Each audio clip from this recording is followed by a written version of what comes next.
sem mais delongas, vamos te convidar o doutor Mutola Escova para que possa, em mais ou menos 5 minutos, 10 no máximo, dar aqui um contexto da situação sociopolítica e jurídica de Moçambique no que diz respeito a este momento eleitoral. Doutor Escova?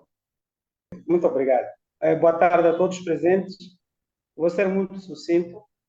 O nosso processo eleitoral aqui em Moçambique, ele vai desde a fase de recenseamento, não é que os cidadãos maiores de 18 anos vão se recensear para participar, neste caso, em 3 eleições, que são realizadas em simultâneo, que é a eleição presidencial, a eleição legislativa, que é para o Parlamento ou para a Assembleia da República, e depois temos a eleição para a Assembleia Provincial.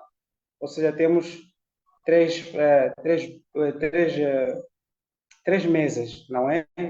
Que vão lá, são três urnas, não é? Cada urna para cada tipo de eleição. Depois, no decurso da eleição, ou os pressupostos para a eleição são os partidos políticos. Normalmente, os partidos políticos é que suportam o candidato presidencial, é assim como se faz, embora a eleição seja individual, no caso da eleição presidencial, mas são os partidos que suportam, porque o candidato presidencial escolhe usar o símbolo do partido. São esses partidos que depois submetem as listas relativas aos delegados de candidatura, que de forma genérica chamamos de fiscais, não é? Que vão ser aqueles fiscais do partido que vão controlar o processo da votação, como é que o processo da votação vai decorrer. Depois deste processo da votação, normalmente as urnas abrem 7 para 18. Depois desse processo de votação, começa a fase da contagem da votação, não é? Faz-se a contagem e depois da contagem faz-se o apuramento. Este apuramento é parcial, depois vai para os distritos de cada província, são designados apuramento intermédio, depois tem o apuramento provincial, até ao apuramento geral ou nacional. Então, de forma genérica, temos 2 etapas aqui que nós podemos ver o processo de eleição. Tem a parte da votação e depois tem a segunda parte, que é do apuramento.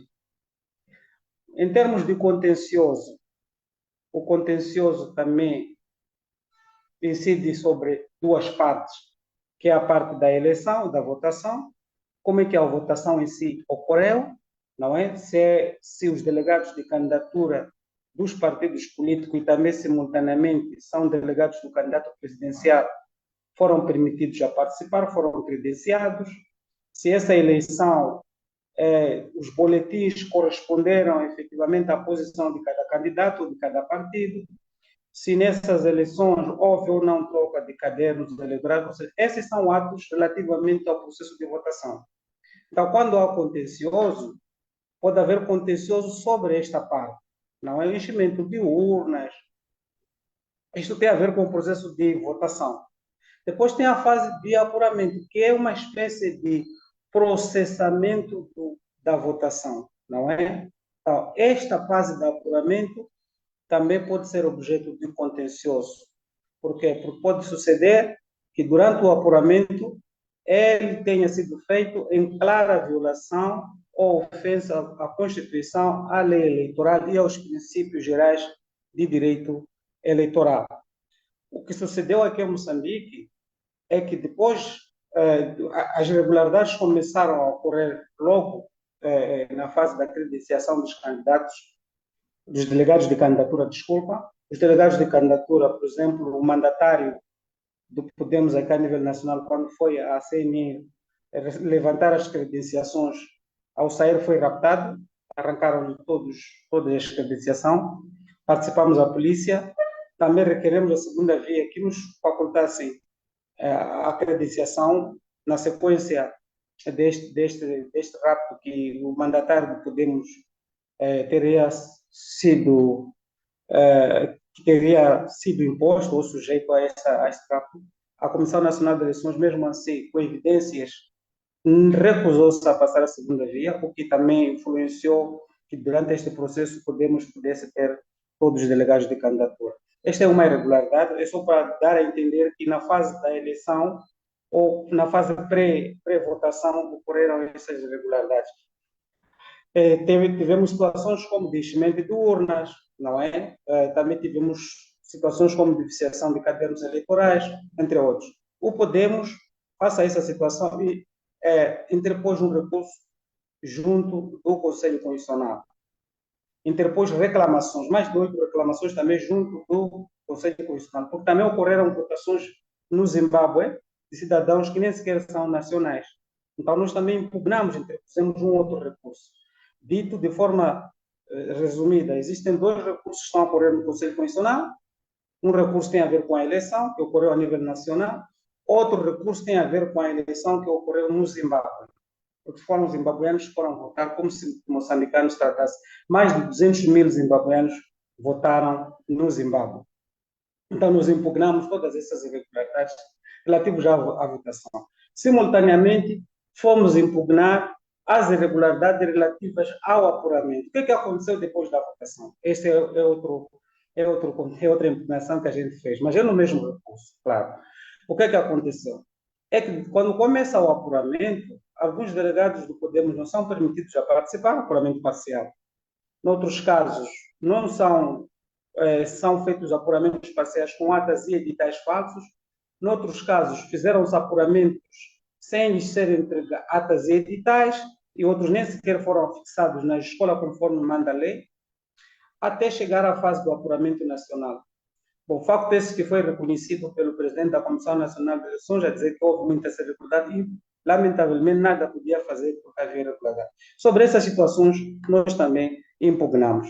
Então, aqui houve uma deliberação da CNE, 105, que ditou os números que todos conhecem, em desvantagem do engenheiro Venâncio. Porém, felizmente, nós já tivemos a maior parte das atas que nós tivemos, falsas e verdadeiras, expurgamos todas aquelas que são falsas e mantivemos as verdadeiras, fizemos a contagem paralela, claramente o engenheiro Venâncio verificou-se que foi o vencedor. O que sucede para a nossa surpresa? A nossa surpresa é que o Conselho Constitucional disse que não podia apreciar o nosso recurso naquela fase e ia submeter o recurso para a fase da validação das eleições, o que é contrariamente o que é contrário à Constituição e à própria lei eleitoral. Porque a própria Constituição já diz, primeiro julga o recurso, o contencioso, depois é que vai para apreciar a validação. Porque, no fundo, o que é que é? O contencioso é para apreciar os documentos factos relativos à eleição. Basicamente é isso, o que ocorreu na fase da eleição e da votação. Enquanto que a validação é o ato de, diríamos, é como se fosse uma espécie de checklist, verificar se o processo de apuramento foi ou não de acordo com a lei. Por isso, são situações completamente distintas. Uma coisa tem a ver com o apuramento dos resultados, que tem a ver com os procedimentos e regras. Por exemplo, uma das regras que impõe é que o apuramento deve ser feito com atas editais originais. A CNI não o fez. Logo, a partir daí, o Conselho Constitucional não tinha mais nada a fazer, senão invalidar aquela deliberação. Ou seja, não tem por que validar um ato que foi com base em documentos falsos. Outro aspecto, não pode, na fase da validação, o que o Conselho Constitucional agora está a fazer, está a comparar atas. Quais são as atas falsas? Se as atas coincidem, são verdadeiras. Se as atas dos partidos coincidem com os da CNE, são verdadeiras. Se divergem, são falsas.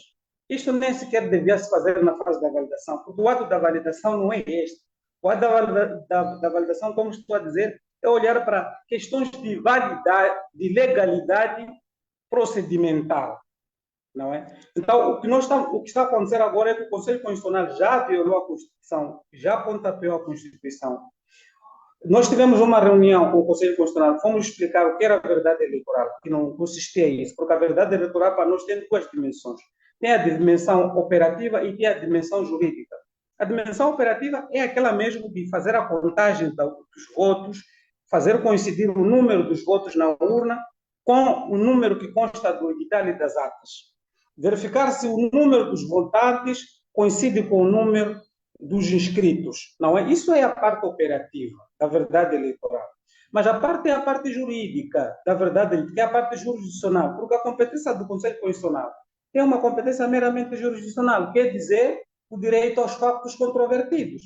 Nada mais do que isso. Mas estamos a ver o Conselho Constitucional a presumir ter competências, primeira coisa. Depois, a usurpar competências dos órgãos eleitorais.